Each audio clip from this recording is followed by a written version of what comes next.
yo empecé desde muy chico a hacer vino, porque el que comenzó con esto en Argentina fue mi abuelo. Mi abuelo llegó en el 50 a Argentina desde Italia, emigró, y bueno, trajo esos secretos, esa tradición de la familia que hacían allá en la aldea, y nunca dejó de hacer vino.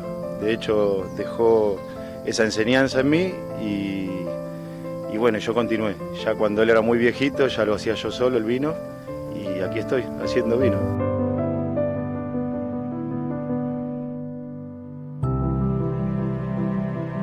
Yo, si bien siempre me apasionó el tema de hacer vino, elaborar vino, consumir mi propio vino, que es algo que de chico me gustó y fui perfeccionándome por una cuestión propia de la pasión que lleva uno, se fue dando solo con el tema de las amistades.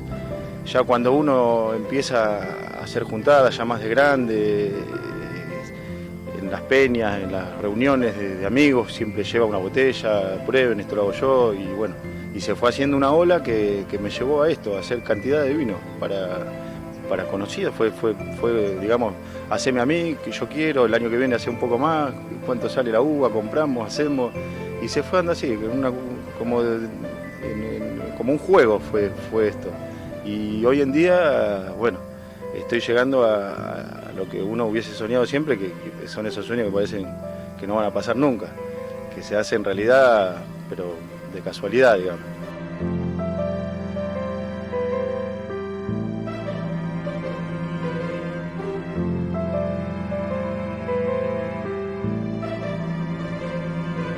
¿Qué tipo de vinos estás haciendo? Y yo hago vinos tintos con uvas varietales. Siempre sale algún blend, que el blend sería un corte entre dos o más uvas. Pero son varietales como Malbec, Cabernet Sauvignon, Pinot Noir, Merlot, esos son los que estoy trabajando ahora. Se puede hacer hecho otras también variedades, Syrah, Bonarda. O sea, los varietales son la cepa. La cepa es el nombre de la uva, es como cada uva tiene un nombre. Por ejemplo, el Malbec es una cepa que es la más reconocida mundialmente, por eso es muy famoso el Malbec acá en Argentina. Si bien se creó en Francia esa variedad de uva, cuando llegó a Argentina tuvo su auge porque tiene las condiciones óptimas para producir una uva de excelentísima calidad, que no la pudo igualar ninguna en otra parte del mundo. Y después las otras cepas, cada una tiene su nombre y es un vino diferente al otro, porque es una uva diferente a la otra. Algunas son más con más cuerpo, otras más suaves, van cambiando, van teniendo cada una su personalidad. Lo que se hace cuando se hacen los cortes, que son estos famosos blend, es utilizar, ahora le dicen winemaker, que sería el bodeguero o el enólogo. La palabra enólogo también se usa mucho y es algo muy... que había enólogos en la época de los romanos, los griegos, que el enólogo es el que elabora el vino, el que fabrica el vino. El enólogo va probando y va como notando qué le faltaría a esta cepa para ser un poquito mejor. Entonces sabe que la otra cepa tiene un poquito más de esto, un poquito menos de otro, y vas haciendo esos cortes. Vas probando y vas haciendo esos cortes para buscar un vino más completo, digamos. ¿Cómo haces para conseguir la uva? Sería como un cazador de uvas yo, porque me la paso viajando. En época antes de que llegue la cosecha, viajamos mucho, vamos a viñedos, siempre tratamos de conseguir la mejor calidad de uva que se pueda, tratamos de buscar en la uva lo mismo que hacemos nosotros acá, que sean viñedos artesanales, de trabajo manual, con cosechas manuales, muy controlados por la mano del hombre y no tan industrializados como otros casos, ¿no?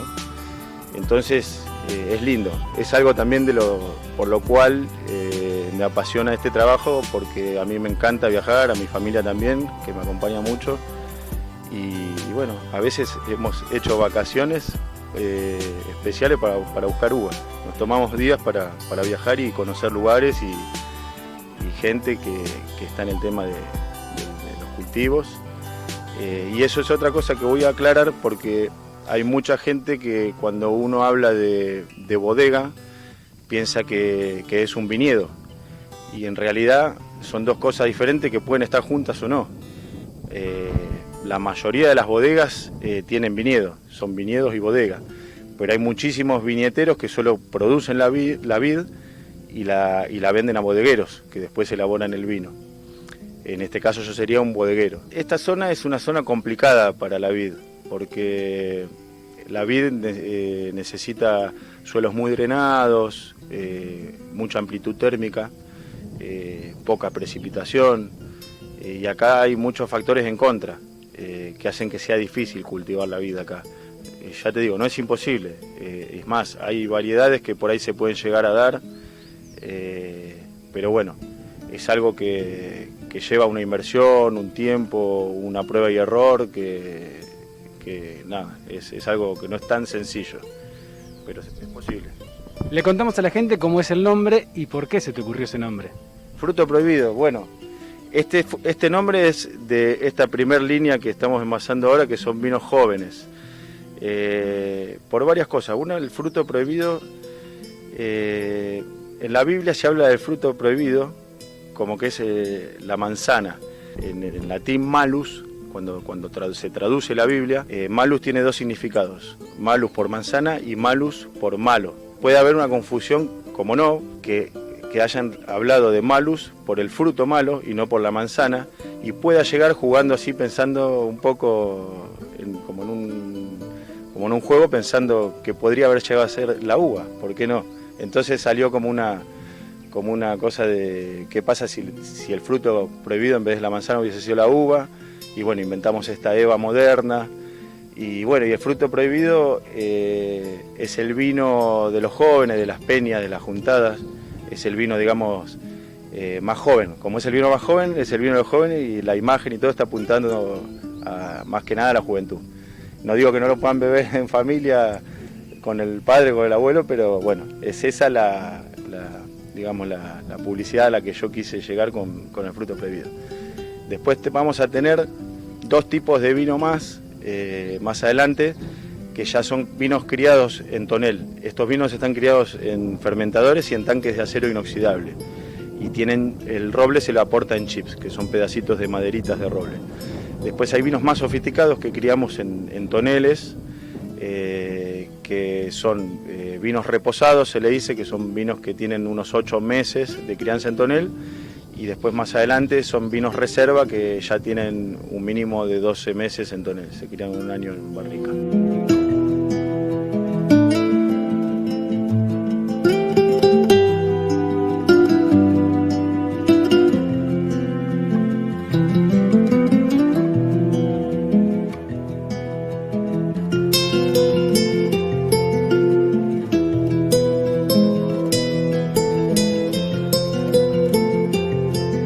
Los objetivos míos en este momento, primero es terminar de construir esta bodega, que con mucho esfuerzo se está levantando, poder producir este vino en cantidad para primero abastecer el mercado local, que me interesa mucho eso, que Las Flores tenga un vino que llegue a todo el mundo, que todo el mundo pueda comprar en los comercios, en los supermercados, un vino florense, que esté orgulloso de tomar un vino producido 100% en Las Flores. Y bueno, y más adelante poder llegar a más, siempre uno apunta más, a tener vinos para llegar a un público más exigente, en el sentido de llegar a concursos, a vinotecas, boutique, se apunta a todo, digamos. Al principio a abastecer un mercado interno y bueno, y crecer, hacerse conocido, que la gente conozca el lugar, que nos visite y que les guste el vino. El principal, ¿no? Es clave eso. Para crecer tiene que ser un producto noble y le tiene que gustar a la gente.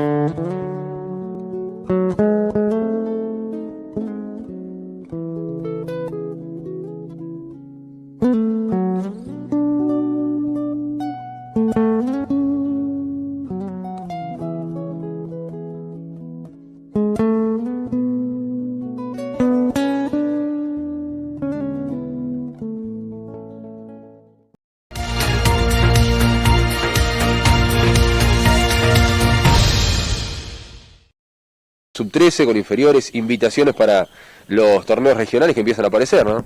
Sí, de a poco empiezan a aparecer, ya superando un poco el tema de la pandemia, y esto es así porque hacia fines de agosto hemos recibido la invitación por parte del Consejo Federal, por parte de AFA, de la posibilidad de que se pueda participar en un regional a través de la categoría sub-13, un torneo que se llama Liga de Desarrollo del Fútbol Infantil, y también, por otro lado, un regional del fútbol femenino. En el primer caso era solamente una categoría involucrada, que era la categoría sub-13, y en el segundo caso había varias categorías y con fútbol de primera también, que sería el lugar que nos representaría en la Flor en la primera, ¿no es cierto? Porque acá el fútbol femenino solo cuenta con primera división. En este caso, bueno, sub-13 ya se sabe quién va a participar, hay que esperar. Sí, bueno, cuando nosotros, el tema es que había solamente una sola vacante para el torneo federal de la categoría sub-13, y cuando nosotros invitamos a los clubes, para nuestra sorpresa, para nuestra grata sorpresa, hubo 4 interesados en participar, con lo cual ahí teníamos un pequeño inconveniente, ¿no? Había 2 formas de dirimir esta situación, que uno era por el escritorio a través de un sorteo o por la parte futbolística. Dada la casualidad que estos 4 interesados, que eran los clubes El Taladro, Ferrocarril Roca, que el Club Juventud Unida y Atlético Las Flores, eran los mismos que iban a participar en las semifinales de la categoría sub-13 en el torneo oficial. De modo que, bueno, se decidió hacerlo vía futbolística. Y bueno, esos equipos se enfrentaron ahora el fin de semana por las semifinales del torneo oficial, y bueno, a partir de ahí ya hubo 2 ganadores, que fueron Ferrocarril Roca y El Taladro respectivamente, y bueno, se van a tener que enfrentar en un partido ahora entre ellos para ver quién va a ocupar la vacante para el torneo de la Liga de Desarrollo, que seguramente va a ser el día miércoles por la noche. Eso es una cuestión de tiempo para entregar papelería. Sí, porque la Liga oficialmente debe de comunicar quién va a ocupar la vacante antes del día jueves, o sea que con los tiempos estamos muy ajustados. Quedaría solamente poder jugar el martes o el miércoles, y se decidió jugar el miércoles en horas nocturnas, y también creo que antes del partido van a aprovechar la situación para hacer un amistoso de la categoría sub-11 también entre los 2 equipos, Ferro y El Taladro. Algo similar pasó con las chicas, en este caso también. Sí, exactamente. Fue la misma situación, y también daba la casualidad de que había 2 interesados en participar, que eran el Club Ferrocarril Roca y Atlético Las Flores, que eran a su vez los finalistas del fútbol femenino de nuestra ciudad, ¿no es cierto? Entonces se decidió la misma situación, que el primer partido ida por el campeonato local también funcionara como una instancia decisiva por la vacante para el regional de fútbol femenino, y bueno, tal es así que ya quedó definida esa situación, porque Ferro se impuso por 1-0 en la primer final del fútbol femenino, con lo cual va a ser el Club Ferrocarril Roca quien nos represente en el regional del fútbol femenino en primera división. ¿Qué pasa, Gastón, ahora con la primera división, hablando de los torneos regionales, ¿no?, de la invitación? Todavía no está definido, no se sabe todavía la organización, si va a ser por zona o por partidos, por enfrentamiento directo, de partido de revancha. Estamos esperando la información oficial. ¿Va a participar Ferro en este caso en los torneos regionales? Sí. Va a participar en fútbol femenino y también para la categoría sub-13. Y obviamente post elecciones se empezará a definir la primera. Sí, bueno, fin de semana que viene elecciones, de manera que no va a haber fútbol oficial, y después del acto eleccionario, el fin de semana siguiente, ya vamos a poder jugar al fútbol con la instancia final del torneo de primera división. ¿La idea va a ser terminar y arrancarlo ahí en medio enseguida otro torneo? Sí, hay que ver la situación del libro de pases, si va a haber el libro de pases, yo estimaría que sí, y bueno, después culminados ese acto administrativo que nos lleva un par de días, de manera inmediata ya empezar el torneo de la segunda instancia de esta parte del año, que va a ser en sus características parecido al primero, por los tiempos, también porque no tenemos demasiado tiempo, y está pensado para terminar los primeros días o a lo sumo a mitad del mes de diciembre, para luego poder organizar, como ya hace 2 o 3 años que lo viene haciendo, la la Copa, la Supercopa, el torneo de Supercopa hacia fin de año. Punto por último, ¿llegaron? ¿Hay novedades en cuanto al aforo, en cuanto al público, tanto que se viene hablando? No, la novedad es que, bueno, ahora se puede ingresar hasta 80 o 100 personas en la cancha, que era en las Flores mucho no nos ha afectado porque esa cantidad de público nosotros, a partir de un arreglo, con un muy buen gesto del municipio, lo pudimos aumentar fechas anteriores como para que los clubes al menos estén un tanto saneados su situación económica a través de una mayor venta de entradas, entre comillas, y bueno, que eso no repercuta tanto en los gastos económicos que tienen los clubes para enfrentar cada fecha. De manera que a nosotros esa decisión tanto no nos benefició, digamos, no es que es un valor agregado, claro, en cambio sí para otras ligas porque ellos estaban jugando o sin público o hasta 40 personas, de manera que con esta nueva disposición ahora van a ser el doble de cantidad de público.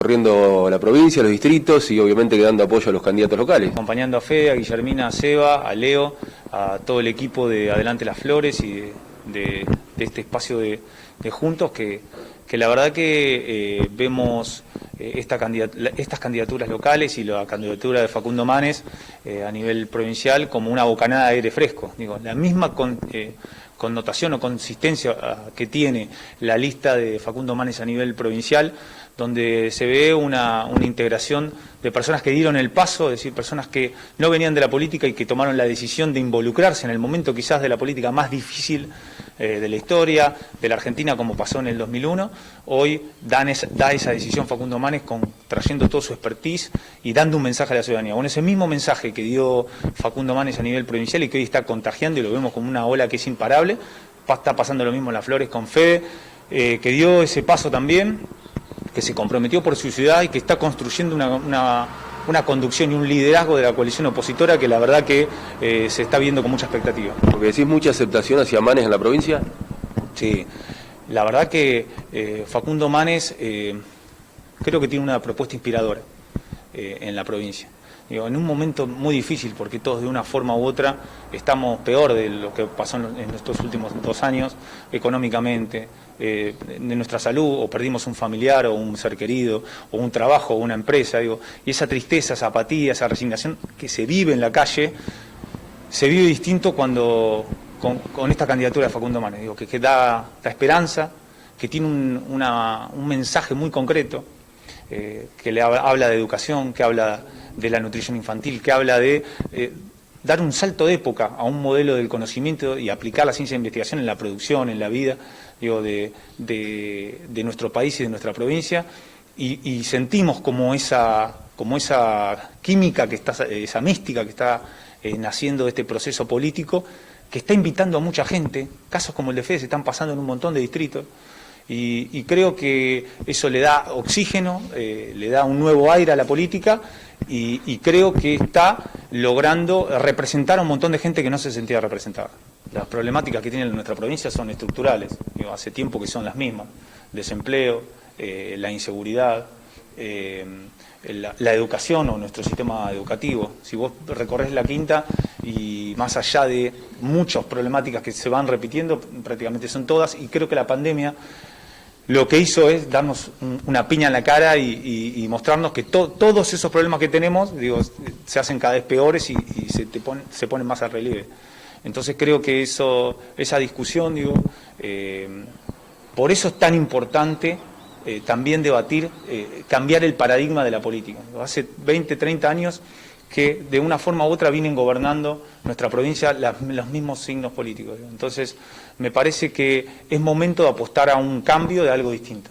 Digo, no vamos, con la misma experiencia de siempre, no vamos a generar un cambio en los problemas de la provincia. Y para eso tienen que involucrarse muchas personas, porque eso no se hace con un solo partido político o con un solo dirigente político. Se hace con gente que se sume de la faz privada, con partidos políticos que tienen una mirada social, y estoy convencido que esta lista está generando un cambio de época y un nuevo proceso que, como dicen Manes, no tiene ni piso ni techo ni tiene fecha de vencimiento. Para dirimir internas en varios distritos, ¿cómo lo toman, cómo lo ven esto?